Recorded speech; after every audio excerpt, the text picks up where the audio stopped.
Hello guys, and welcome to Whiskey Wars.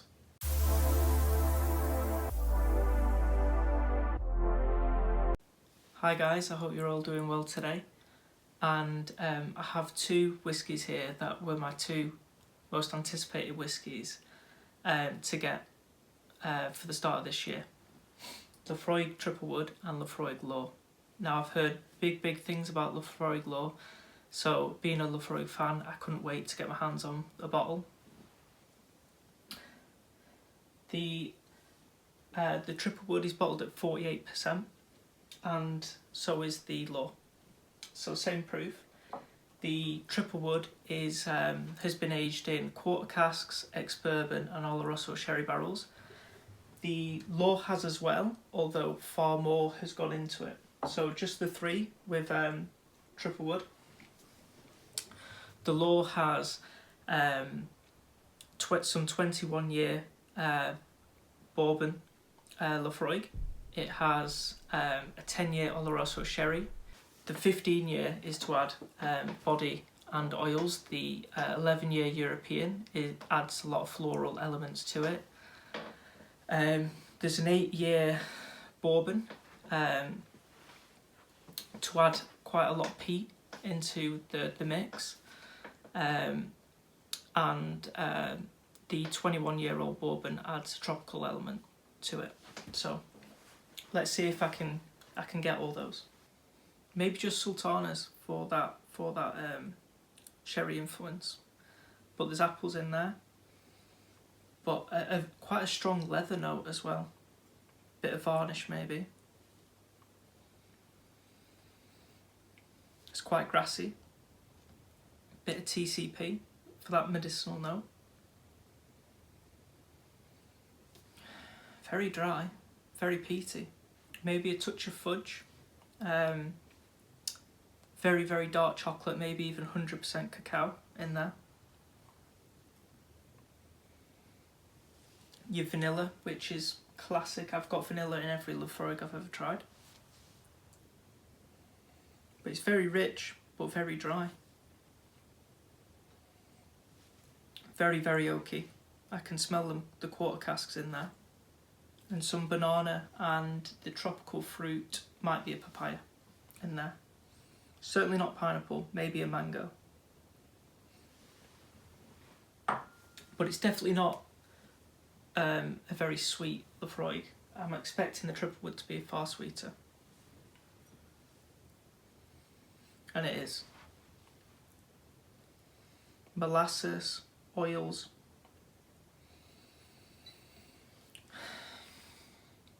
Red wine, you've got your classic Laphroaig notes, those coastal notes. Very briny, seaweed, moss. Very sweet though, very sweet. It's almost buttery. Like a buttery red wine. And then fruit wise you've got plums, sultanas, maybe some toffee. Still very sweet, although those briny elements, those coastal elements come up, they get a lot stronger. The salt comes in, oaky, charred wood, but still that red wine character is still prominent.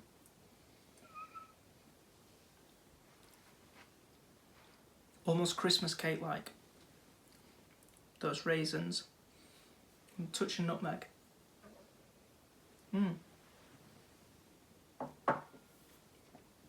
That's really nice. You can taste the quarter casks in there. It's very oaky, but a sweet oak for sure. Now the Lore, which is meant to be the richest of them all,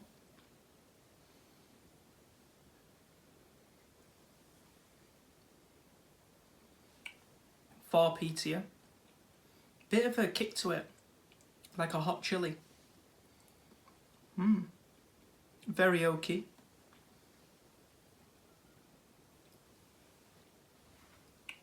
Charcoal, ash, leather, varnish, like a sweet leather. Pipe tobacco. That vanilla note is still there. Touch of raisins and plums. Nowhere near as strong as the triple wood, but it's there. But it's more oaky than the triple wood. It's a lot drier, a lot more ashy. It's got a bit more of a kick to it, even though they're the same proof. That mossy, earthy, soily element is really strong in here. Stronger than the triple wood. Wow. You know, the Lore to me feels like a combination of all the different Laphroaigs.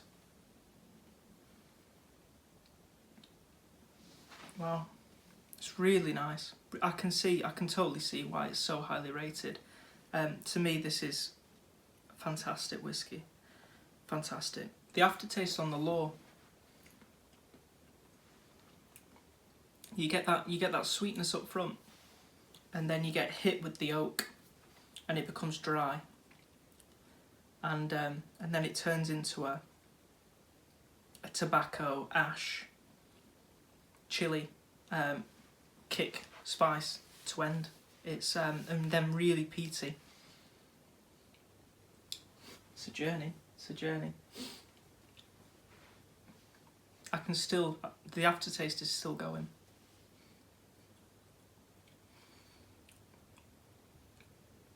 Wow. Maybe ending a little bit medicinal. Back to the moss.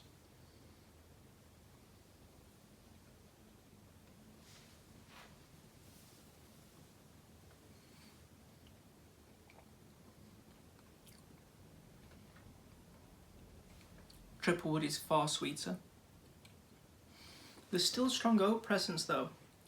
I don't know if it is oakier. There is a strong oak presence in the triple wood as well, but definitely sweeter. Not as dry.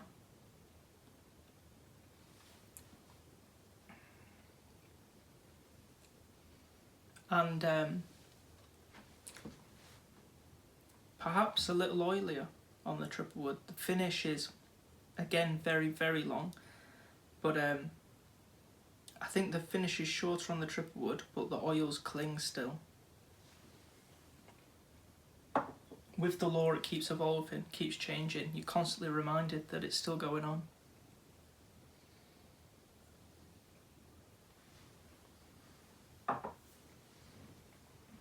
It takes you through all the different Laphroaigs that you've tried before.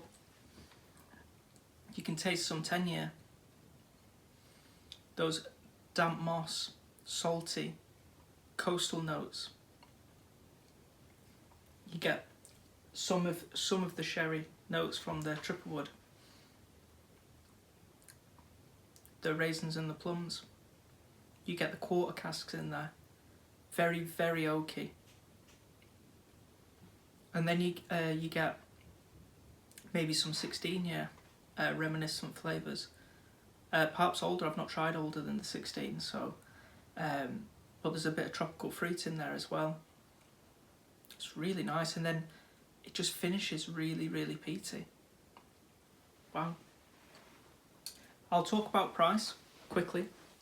The triple wood cost me £47, but not too much of a deal. It's usually around £50. The Laphroaig Lore is available in the UK right now for £58.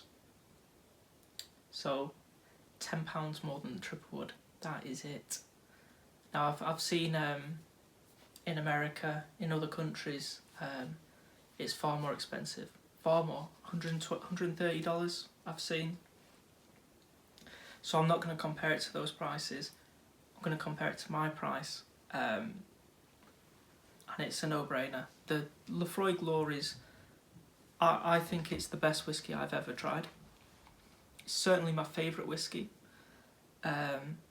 Just the sheer complexity of it, the way it evolves, constantly changes.